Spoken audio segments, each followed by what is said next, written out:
YouTube, man, what it do is your boy Benji, and we are back in between the ropes. If you're new, please don't forget to subscribe and slide that like button to chop, man. Let's get into it, man. At the end of the day, this is another episode of WWE Smackdown, and I appreciate each and every one of y'all that has joined the community and requesting plenty of TV shows, movies, wrestling promotions, and matches for me to check out. I'm trying to catch up and get with it, so I do appreciate y'all. Let's talk about WWE Smackdown. There's been a lot of news about John Cena's final dates and where his final appearance will be. Well, anyways, they're in Chicago tonight, and he grabs the mic talking about how he wanted to be present for his last year and enjoy the ride. I'll tell you one thing. This crowd in Chicago absolutely enjoyed his appearance. Apparently, John Cena's debut was in Chicago, so this is kind of a full circle moment. He also mentioned that this is his last appearance on SmackDown. I'm just thinking about what WWE will do on SmackDown for the rest of the shows, since this is his last year and last appearance. Cena does let the crowd know in Chicago how much he appreciates them, and then Samuel Zaynathan shows up and grabs a mic. The crowd is already booing this guy.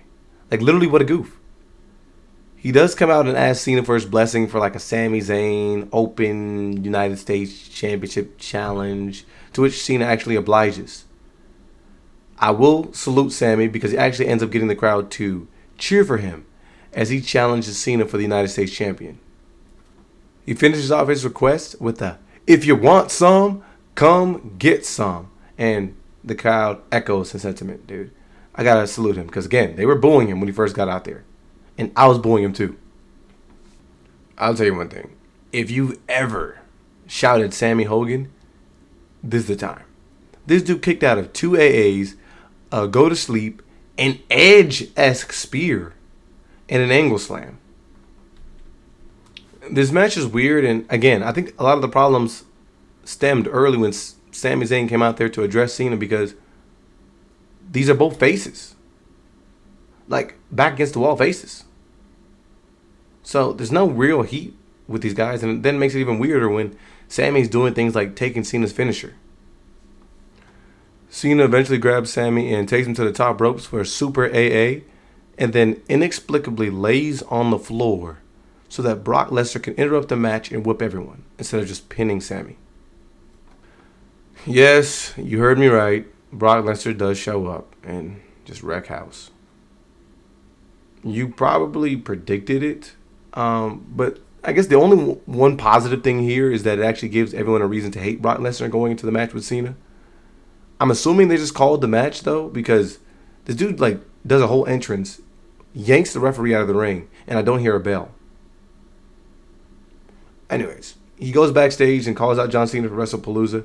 Why did he do that? Don't know. Why is he interrupting John Cena matches? Don't know. Why did he supposedly come out of retirement to do this? I have no idea. I mean, look, if you ask me, he was retired. I understand he was going through legal troubles and whatnot. He was retired, if you ask me. Additionally, if you ask me, the show goes downhill from here. We do get a segment where Carmelo Hayes catches Nick Aldis backstage and asks about the United States Championship, but Miz just shows up and asks for the titles. They literally just lost the contenders match, but I guess we're at least getting some beef stirred up between Miz and Melo. And then for some reason, in the middle of this argument, they just get the camera to pan to Becky Lynch arriving. So, again, this is a kind of an afterthought. That literally was not intentional. But that's literally how I'm feeling at this point in the show. Aleister Black, Damian Priest, we've kind of heard what's going on between them the last few weeks. I mean, nothing really. They just don't like one another and want to injure each other.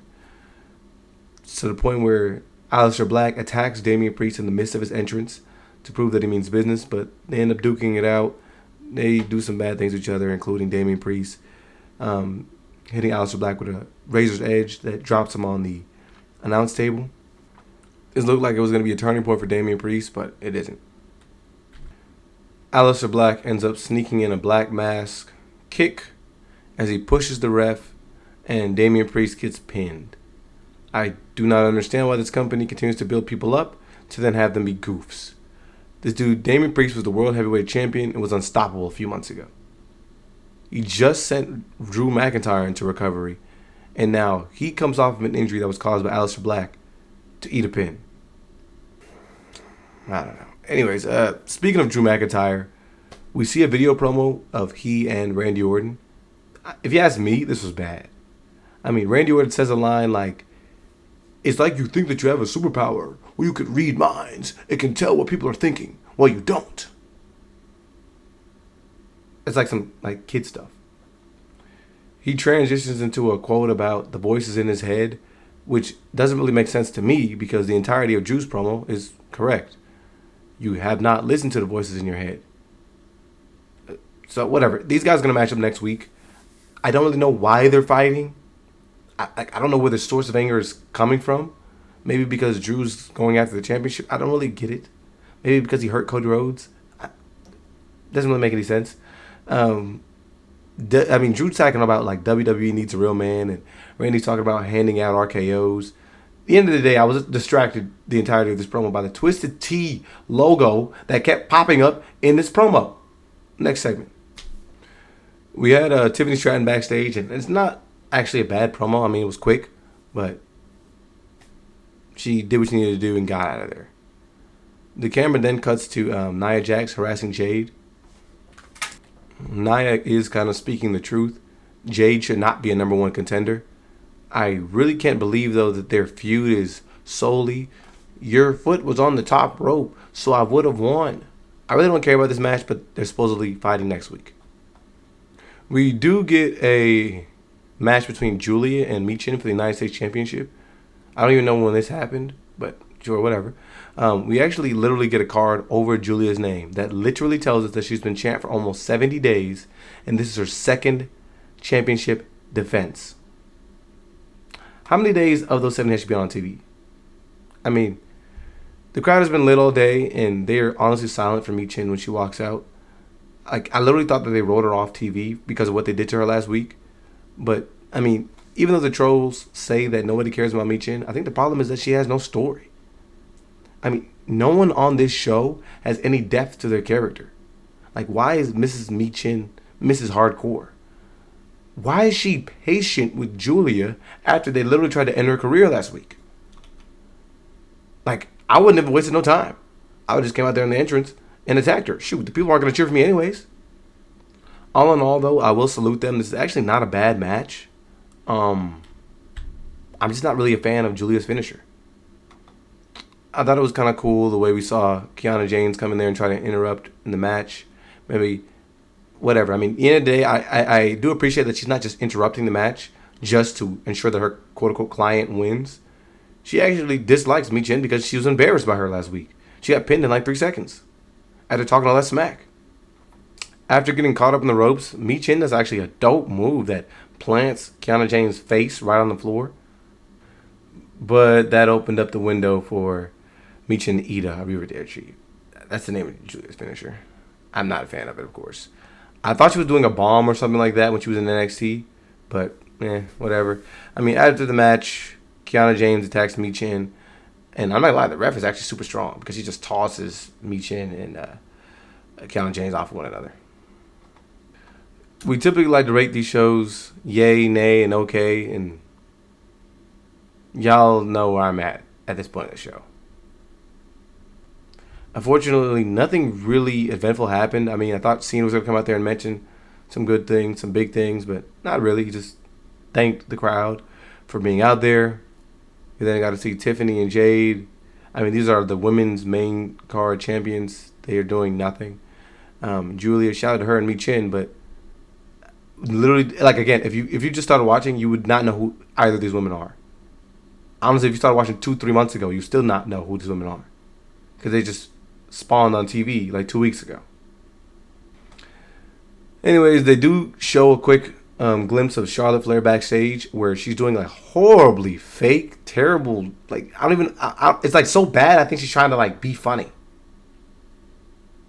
But yeah, horrible cry, complaining about how nothing good happens to her in Chicago. If you do remember, like her terrible like flub was in Chicago, where she tries to get the crowd to cheer and they boo her. And she's like, Chicago, how could you? Yeah, nothing good happens to her in Chicago. But I honestly don't know why she says that because we just saw a video promo, or at least a video recap of her getting attacked last week. Like, last week. So I don't understand why she's bringing that negativity to Chicago. I mean, she's supposed to be getting cleared, but instead of her seeing an actual doctor, Alexa Bliss pops up and lets her know that the power of friendship will heal her. This is just a waste of time, and it's a horrible attempt to get me to forget that Piper Niven wasn't involved in the match last week like she was supposed to be, and that ended up turning into a one-on-one match. The angle is that Charlotte Flair got injured before the match. That's why it was not able to be a tag team match, but there was never a Piper Niven. Whatever, don't care. This is honestly a waste of my time, waste of a segment. It served us no purpose. Let's get into the main event of the show. Seth Rollins emerges from the crowd and says that the legend of CM Punk will die tonight. Y'all know, I just started watching AAW, and I'm going to start watching other promotions as well. You know, we rock with wrestling over here.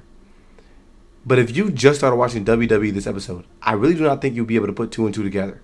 It's like they just rewrite history every week. It's really weird.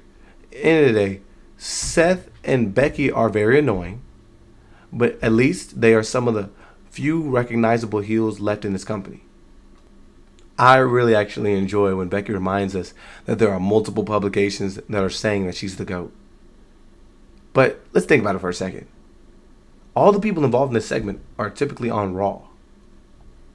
Without them and John Cena, what would this episode have consisted of? A Drew McIntyre and Randy Orton Twisted Tea promo. It looks like it's going to be a triple threat match, honestly, because there was more Twisted Tea in that promo than the two of them. Whatever. We also got that stupidity of Alexa Bliss in them backstage, and then 10 seconds of Carmelo Hayes. We didn't get the Street Profits after they just lost and supposedly turned on one another. We didn't get that. What are we doing on SmackDown? What would this episode have been without these? 2 moments that probably took up an hour combined.